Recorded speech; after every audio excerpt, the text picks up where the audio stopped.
This is CPE 225. This is Lecture 3. And we're going to do some review of what we talked about before.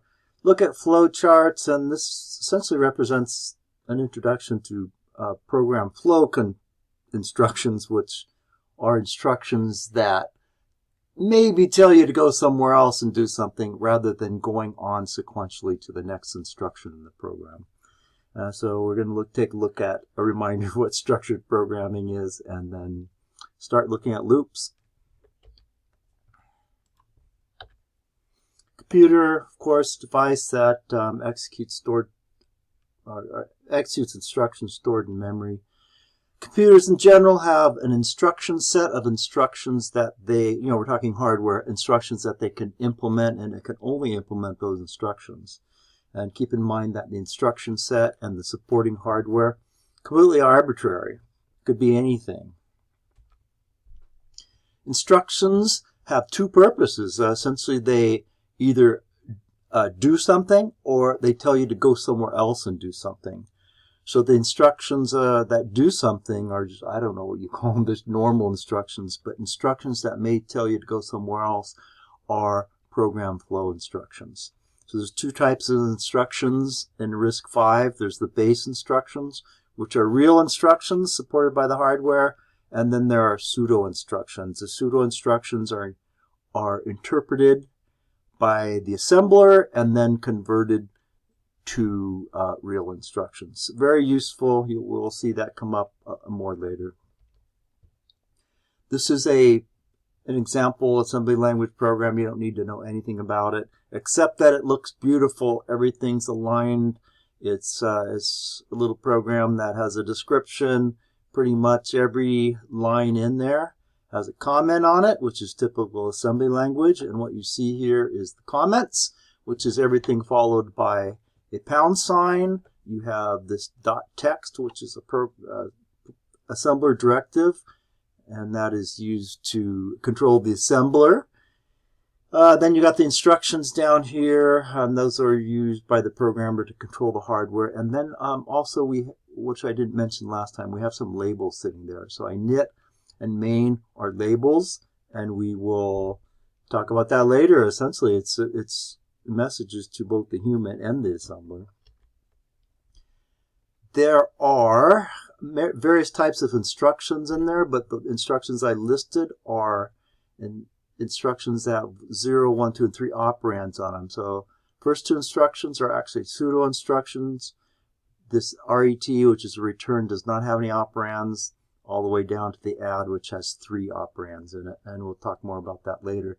Typically, these operands are registers.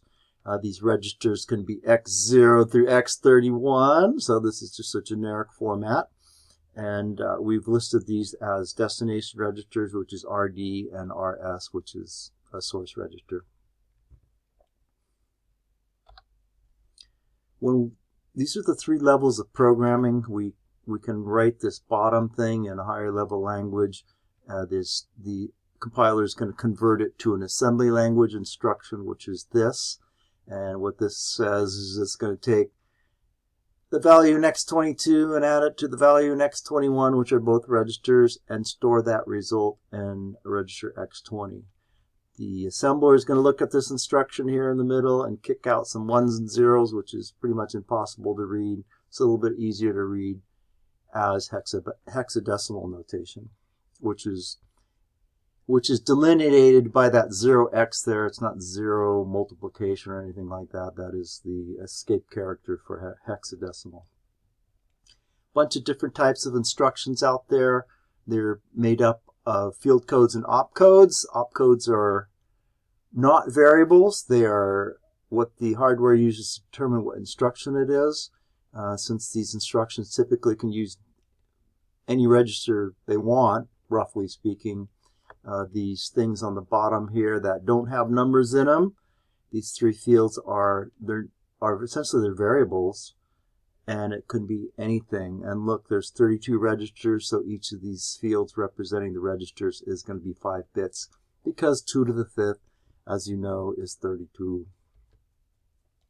So instructions, once again, they either do something or they tell you to go somewhere else and do something. And these are the instructions that tell you to go somewhere else are generally program flow control instructions. Okay, so what we're going to do is try to understand how these are implemented in code. We'll do a bunch of examples, but the vernacular here, and for the RISC-V code, is there's jump instructions and there's branch instructions. There's also subroutines that we will talk about later. We don't need that today, but the jump instructions tell you to go somewhere unconditionally. The branch instructions tell you to go somewhere conditionally. So here's a program. It actually has a jump instruction down here. It's J. It's actually a pseudo instruction. This is unconditional. So what happens is when it hits this instruction, it says jump to the instruction associated with the main label. And so where it jumps to is right there.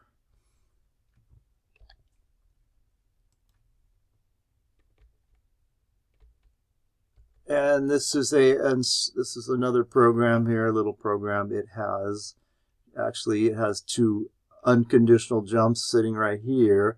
But the BEQ, it's a branch instruction. It stands for branch if equal. Okay, so the idea here, if these two operands, the values in register X10, X11 are equal, it will jump down to this instruction. If the values are not equal, it will not take the jump. It will drop down to the next instruction. So in RISC-V, the jumps, there's two jump instructions, and we're not going to get into the details now, but it's JAL and JALR. One's jump in link, one's jump in link register. I'm not sure you need to know the difference right now, but the issue is that I've never really used these instructions. I always used a J pseudo instruction. I have never even used the JR instruction.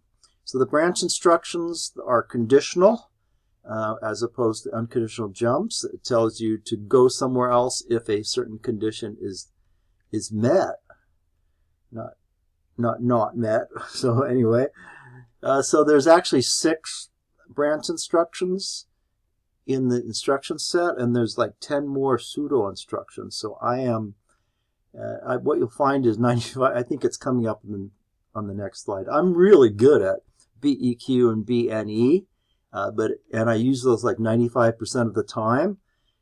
But the other 4 branch instructions I'm not very good at, and I actually have to pull out the cheat sheet and look at it. Particularly, personally, I just never use the branch instructions. I think they're confusing, so I don't use them. We can talk more about that later.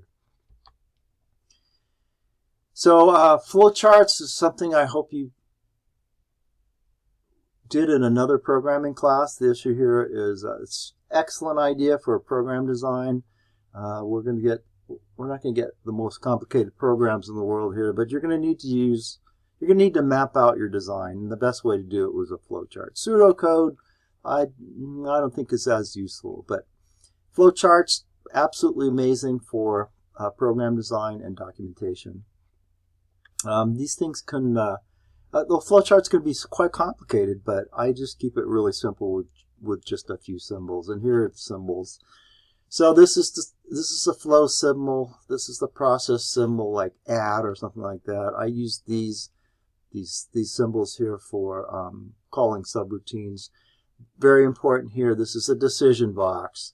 Okay, we'll see examples of that come up. And this bottom box here is a terminal symbol, which means it's either a start symbol or an end symbol. And I guess I should fix that. It can be used as, it is always typically used as a start symbol as well. Structured programming is the notion that any program can be decomposed into just some really basic constructs. I think there's 3 or 4 of them. If your program can't be decomposed into these constructs, you got spaghetti code. It's a fragile program. It's going to break. And even if it doesn't break, it's really hard to maintain. So these are the standard constructs here. A sequence construct is just to do something. An if-else construct is, do something or do something else. And one of the special cases of an if-else